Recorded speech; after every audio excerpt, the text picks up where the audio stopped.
When my mother-in-law looked me dead in the eye at our family dinner, and said I was nothing but a social climber who trapped her son, I just smiled and watched my husband pull out our prenuptial agreement. What happened next left the entire family speechless, and trust me, you're going to want to hear every single detail of how their world came crashing down. But first, let me tell you how we got to that moment, because the revenge was 3 years in the making. Before we continue, please subscribe to the channel, and let me know where you're listening from in the comments. My name is Lucy, and I thought I was marrying the love of my life 3 years ago. What I didn't realize was that I was also signing up for a masterclass in psychological warfare, courtesy of the Harrison family. You see, David and I met in college, and back then, none of this mattered. We were just 2 kids studying late in the library, sharing cheap pizza, and falling head over heels for each other. He was kind,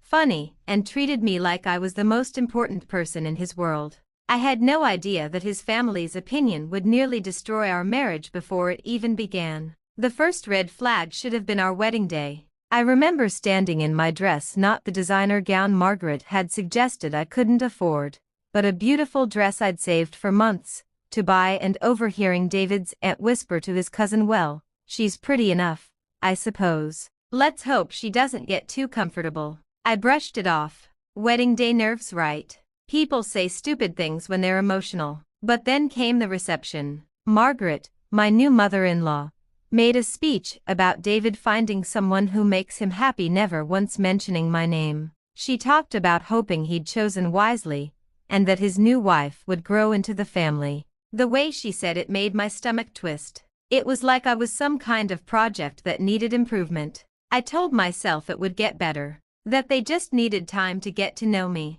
God, I was so naive. The holidays that first year were brutal. Margaret would ask me to help in the kitchen, while the other women relaxed, then criticize everything I did. "Oh honey, that's not how we make the gravy in this family. Are you sure you want to wear that to church? It's a bit casual for us." Every comment was delivered with this sweet, condescending smile that made me question if I was being too sensitive. David would just shrug when I brought it up. "That's just Mom's way. She means well." Means well? She'd literally rearranged the seating chart at Christmas dinner to put me at the kids' table, because there wasn't enough room with the adults. I was 26 years old, for crying out loud.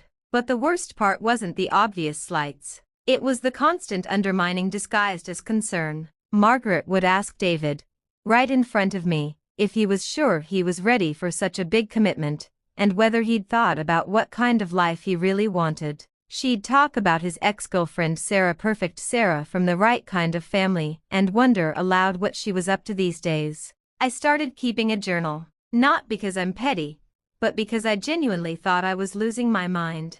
Was I imagining the hostility? Was I being paranoid? But when I wrote it all down, the pattern was undeniable. Every gathering, every phone call, every interaction was designed to make me feel small and unwelcome. Richard, David's father, was almost worse because he was so passive-aggressive about it. He'd ask about my little marketing job with this tone that made it sound like I was selling Girl Scout cookies door to door. He'd compare my salary to what David made as a lawyer, always in front of other people. "Must be nice for David to be the breadwinner," he'd say with this smug smile. Very traditional. And Jessica, David's younger sister, was the worst of all. She'd make these cutting remarks about my clothes, my hair, my car, anything she could find. "Oh Lucy, I love how you make the most of what you have," she'd say, looking at my perfectly nice dress like it came from a thrift store. She'd talk about expensive vacations and designer bags, always making sure I knew I didn't belong in their world.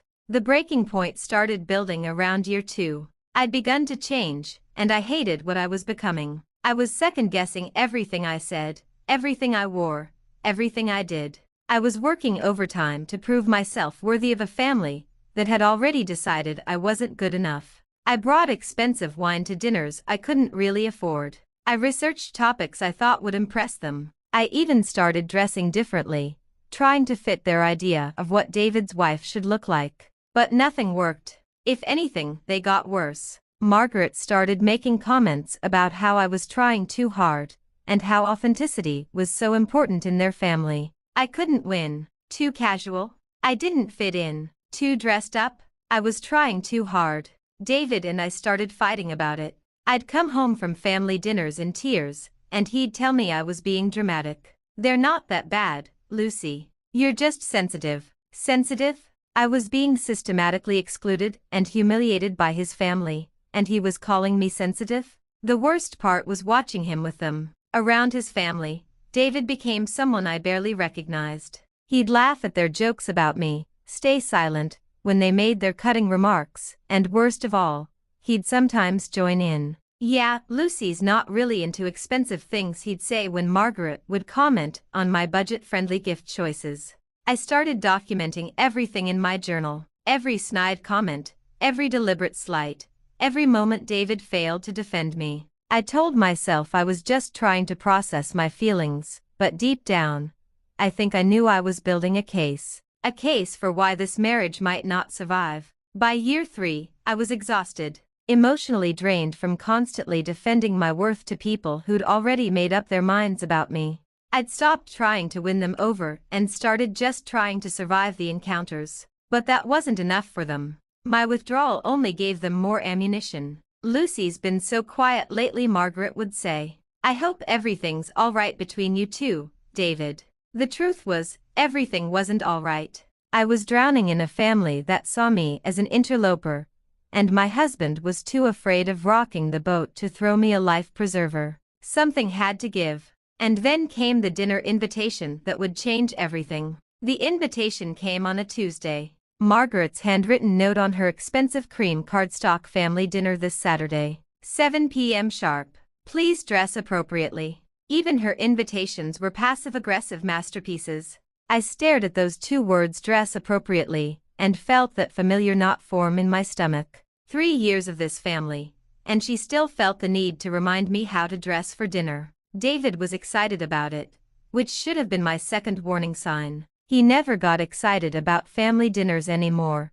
Not after watching me come home in tears so many times. Mom says it's going to be special, he told me, loosening his tie after work. She's invited Uncle Robert and Aunt Patricia, and some family friends. She wants to make a good impression. A good impression. On who? Certainly not on me. I spent 3 hours getting ready that Saturday. 3 hours trying to strike the impossible balance between underdressed and overdressed, between trying too hard and not trying hard enough. I settled on a navy blue dress, classic, conservative, expensive enough to show I had taste, but not so expensive that Margaret could accuse me of being flashy. I paired it with the pearl earrings David had given me for our first anniversary, the ones Margaret had sniffed at because they weren't real family heirlooms. The Harrison mansion always intimidated me, even after 3 years. It sat on Maple Hill like some kind of monument to old money, with its sprawling gardens and circular driveway that could fit 6 cars. The house itself was all dark wood and crystal chandeliers, the kind of place where every piece of furniture had a story and a price tag that could fund a small country. Margaret greeted us at the door in her signature-style air kisses that didn't actually touch my cheeks, and a smile that never reached her eyes. Lucy, dear, you look nice, she said, her gaze sweeping over my outfit like a scanner looking for defects. She found one, of course, though perhaps a bit too formal for a family dinner. We're not that stuffy. I was wearing the exact same level of formality as Jessica, who'd arrived 10 minutes earlier in a designer cocktail dress, but pointing that out would only make me look petty. The dining room was set for 12 people, with a good china and enough crystal to stock a jewelry store. I noticed immediately where I'd been seated at the far end of the table, 3 chairs away from David, next to Margaret's friend Patricia, who I'd met exactly once, and who'd spent that entire conversation talking about her son's Harvard MBA. Lucy, you remember Patricia, don't you? Margaret said sweetly. She was just telling me about her son Mark's promotion at Goldman Sachs. Such an accomplished young man. Patricia, Lucy works in, what was it again, dear? Herding.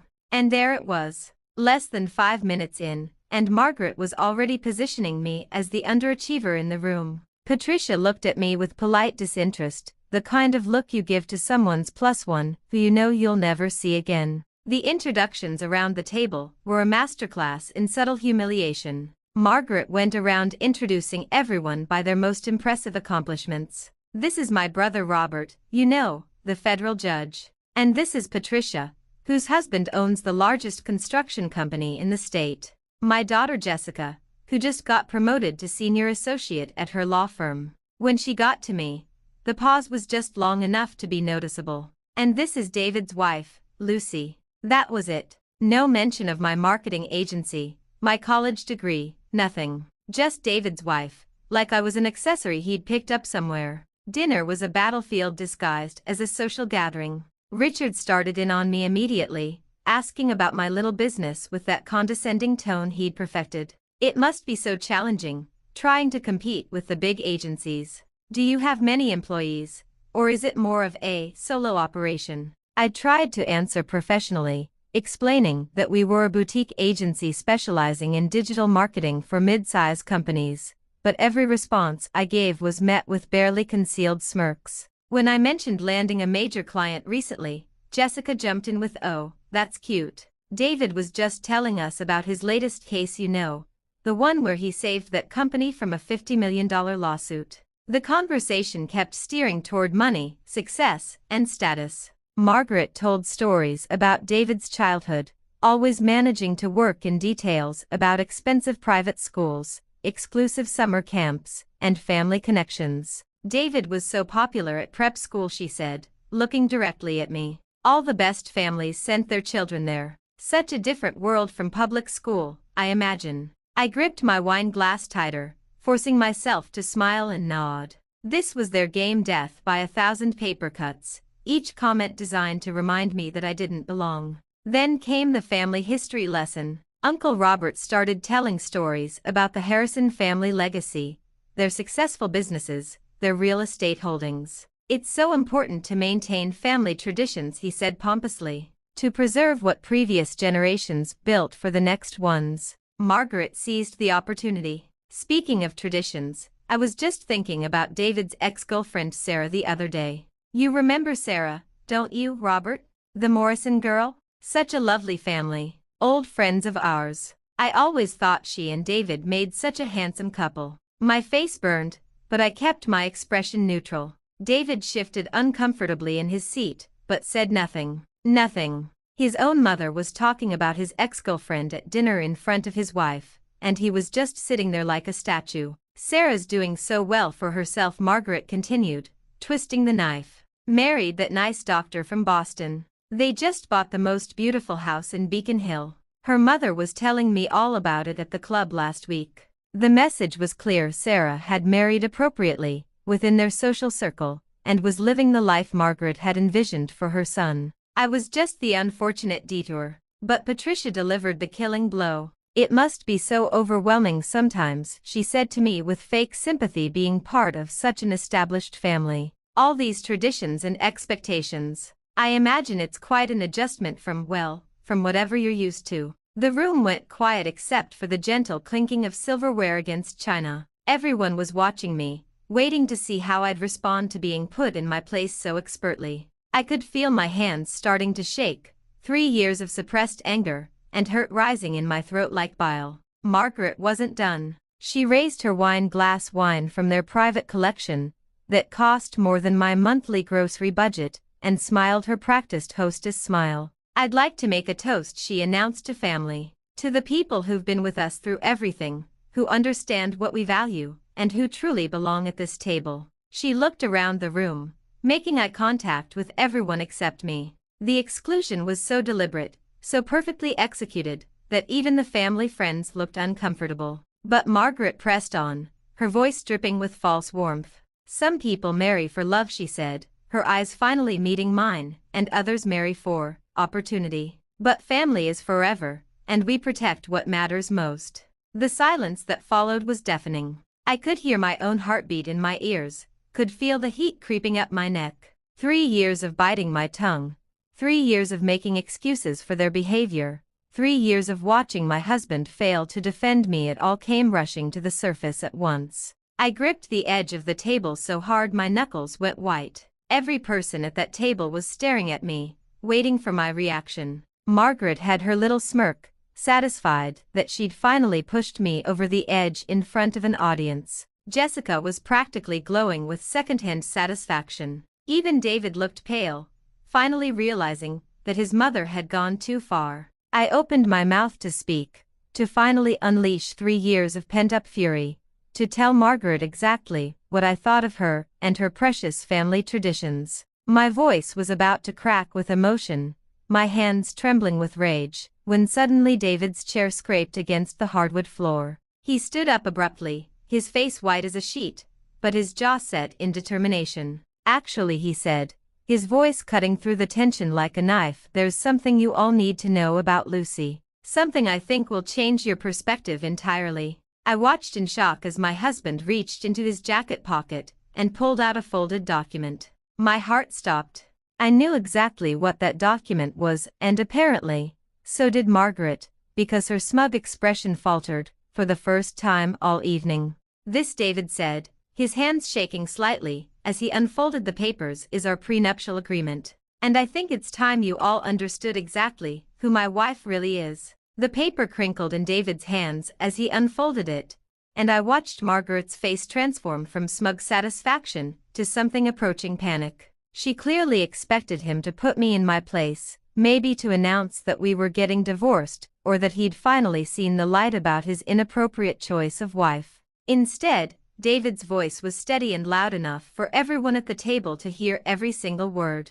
"According to this prenuptial agreement, he began the house Lucy, and I live in belongs entirely to Lucy." I could see the confusion rippling around the table. Patricia frowned, clearly not understanding why this was significant. Uncle Robert leaned forward, his judicial instincts kicking in. Margaret's wine glass froze halfway to her lips. David continued, his voice growing stronger with each revelation. "The Martha's Vineyard vacation home that we use every summer? That's Lucy's property. The investment portfolio that funds our lifestyle? Also Lucy's. In fact, according to this document, if our marriage were to end tomorrow, I would be entitled to exactly nothing from Lucy's assets." The silence was so complete I could hear the grandfather clock ticking in the hallway. Jessica's fork was suspended in midair, a piece of salmon balanced precariously on the end. Richard had gone completely still, his face cycling through confusion, shock, and something that looked suspiciously like nausea.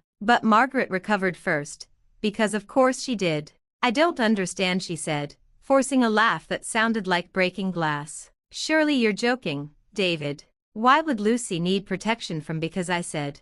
Finally finding my voice, "My grandfather invented the automatic transmission coupling system that's used in 60% of vehicles manufactured today. He sold the patent to Ford in 1987 for $47 million. The number hung in the air like a bomb waiting to explode. I watched Patricia's eyes widen, watched Uncle Robert's mouth fall open, watched Jessica drop her fork entirely, the clattering sound echoing in the stunned silence. "My trust fund matured when I turned 25, I continued, my voice calm and measured despite the thundering of my heart. "I own a successful marketing agency, not a job, Margaret. A company that grosses over $2 million annually. The little marketing business Richard keeps asking about employs 37 people and represents some of the largest tech companies on the East Coast." Margaret's face had drained of all color. She looked like she was about to faint, and honestly, I was starting to enjoy myself. 3 years of being treated like a charity case,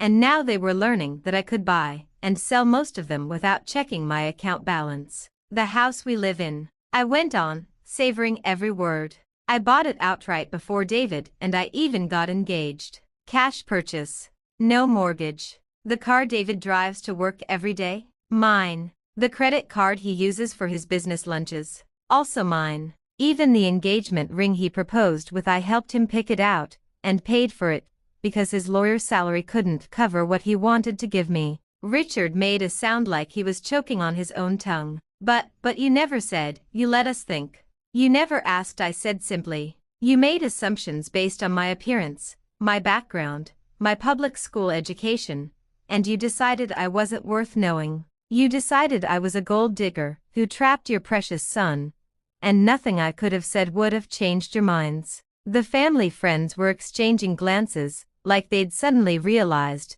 they'd been watching a horror movie and missed the plot twist. Patricia, who'd barely acknowledged my existence 30 minutes earlier, was now staring at me like I'd just revealed I was secretly royalty. Jessica found her voice first, but it came out as a squeak. "Why didn't you tell us? Why did you let us think you were poor?" I finished for her. "Beneath you? Not good enough for David." I set down my wine glass with deliberate precision. "Because I wanted to see who you really were. I wanted to know if David's family would accept me for who I am as a person, not for what I could provide them financially. And you've spent 3 years showing me exactly who you are." Margaret was frantically trying to salvage the situation, her hostess training kicking in even as her world crumbled around her. "Lucy, dear, if we'd known, we never meant to suggest that I was a social climber, a gold digger, not good enough for your son." I stood up slowly, enjoying the way everyone leaned back slightly. "Actually, Margaret, you meant exactly that. You've spent 3 years making sure I knew my place in this family. Well, congratulations. Now you know yours." David was watching me with something that looked like awe mixed with terror. He'd never seen me like this calm, controlled, and completely done with his family's nonsense. "Lucy," he said quietly, "I'm so sorry. I should have told them years ago. I should have defended you." I looked at my husband, this man I'd loved enough to tolerate his toxic family for 3 years, and felt something shift inside me. "Yes," I said simply. "You should have." The room erupted in chaos as everyone tried to speak at once. Margaret was babbling apologies, Richard was demanding to know why David had kept this secret, Jessica was asking if I could get her a job at my company, and the family friends were suddenly very interested in getting to know me better. But I was done. Done with their fake apologies, done with their sudden interest in my life,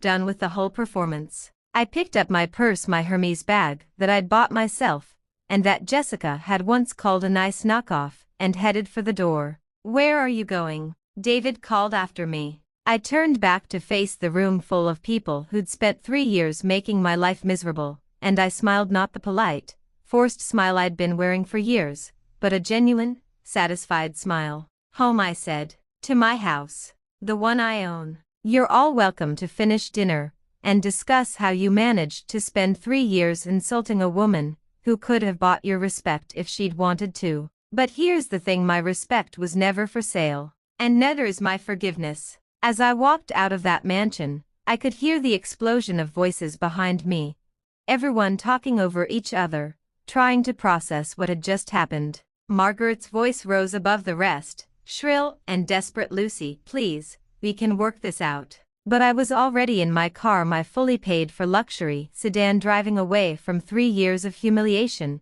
and toward a future where I'd never again apologize for being exactly who I was. The best part? This was all planned. David and I had rehearsed this moment for weeks. He'd finally realized that the only way to make his family understand was to hit them where it hurt most, their assumptions about class and money. Sometimes, the sweetest revenge is simply letting people destroy themselves with their own prejudices. 3 years of playing the victim was over. It was time for the Harrisons to learn what happens when you underestimate the wrong woman. Thank you for listening. Don't forget to subscribe and feel free to share your story or opinions in the comments.